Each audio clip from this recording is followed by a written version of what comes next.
I have been scrapbooking for over 25 years and I have over 40 completed scrapbooking albums. Everything from baby albums to travel albums to just documenting the everyday lives of our family. I absolutely love the hobby. But now that my kids are older and now that there's not as many events to scrapbook, I'm now stepping out of this chapter of the traditional scrapbooking. So does that mean I'm done? Am I not going to be scrapbooking after 25 years, like never scrapbooking again? That's what we're gonna find out in this video, and we're gonna get to the answer of that. We're also going to go on the journey of 25 years of scrapbooking, and maybe it'll be the inspiration or the gentle nudge you need to either get started or to realize what's next for you after your chapter.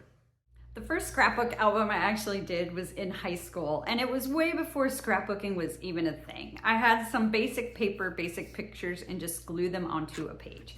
And although I knew the creative element was there, I wouldn't know the true passion for scrapbooking until much later when a company came into the scene called Creative Memories.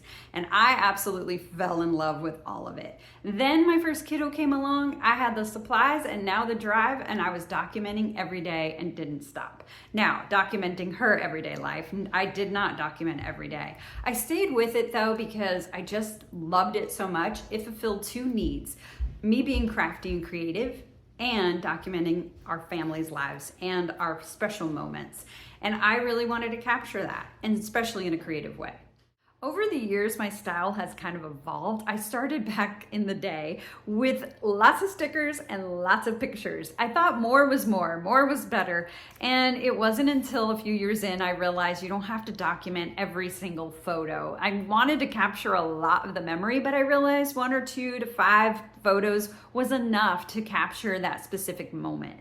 I got away from the tons of stickers and got more into clusters of embellishments and got more into the journaling.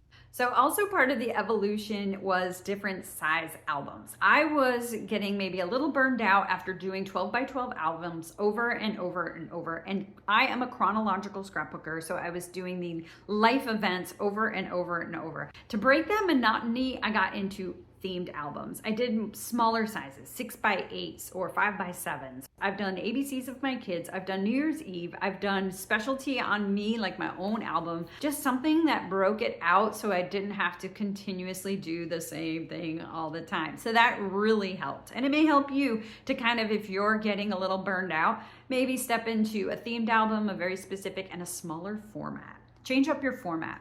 Another thing that changed a lot for me and helped was because I needed something to speed things up. And so I got introduced to Project Life. That was back in 2008. So it was a long time ago. And I have stuck with that structure since 2008. So what that is, Project Life, is documenting your memories in a page protector style. So it's basically insert pages. But what is so good about it is you can pick your pictures to those sizes, you print them in those sizes, you put out your journaling card, few embellishments, and that's it. You don't have to worry about papers. You don't have to worry about a lot of elements. You don't have to worry about a lot of embellishments. And Project Life documents, you could either, it was set up to document on a weekly basis and do every day and have a week spread, which is 2 pages for 1 week. Then I thought, I did that for 1 whole year. I documented every week, 52 weeks in a double page. Did that for a year and then was like, this is hard to keep up with. And I even did it where I used a computer and printed out the journaling.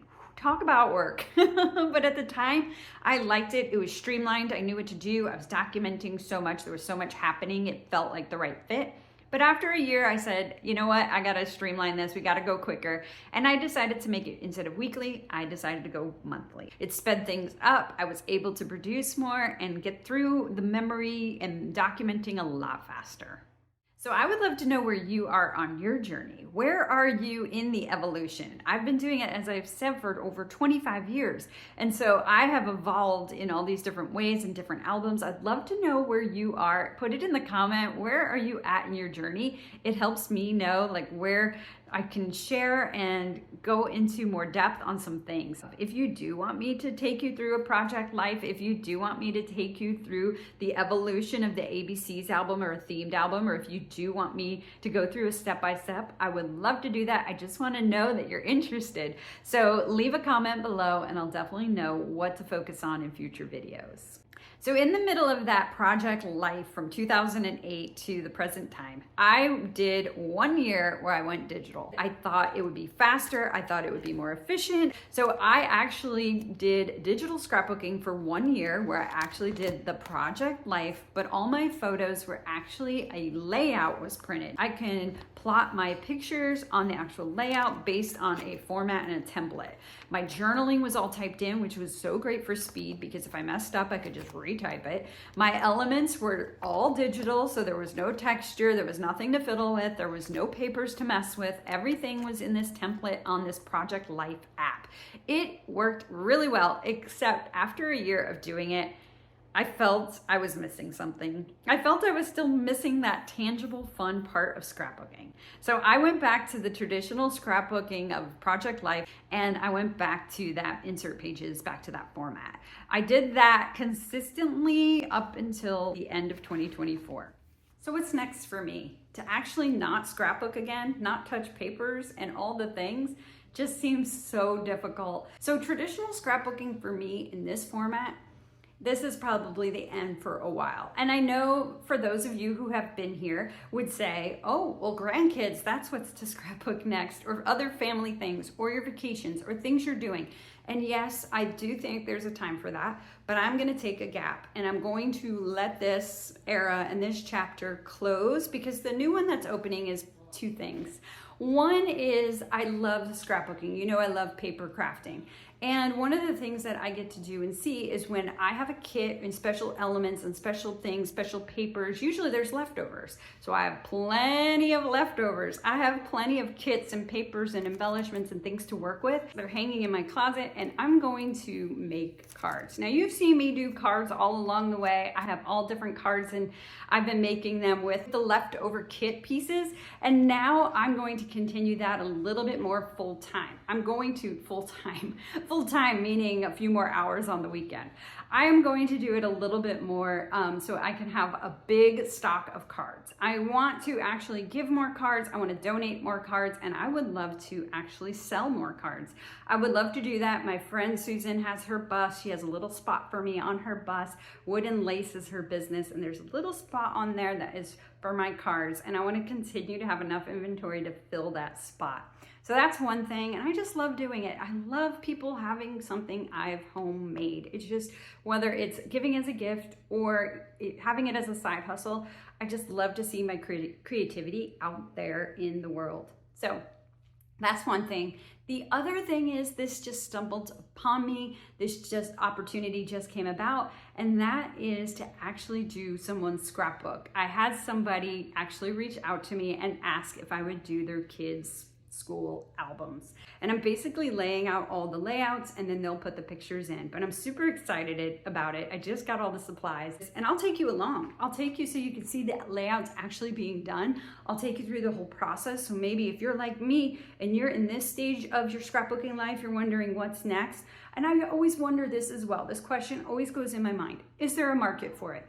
Is there a market for your layouts? Is there a market for your cards? Is there a market for tangible handmade crafts? I do think people are willing to spend the extra for that homemade custom piece of art or layout or whatever they're getting because no one else is going to have that.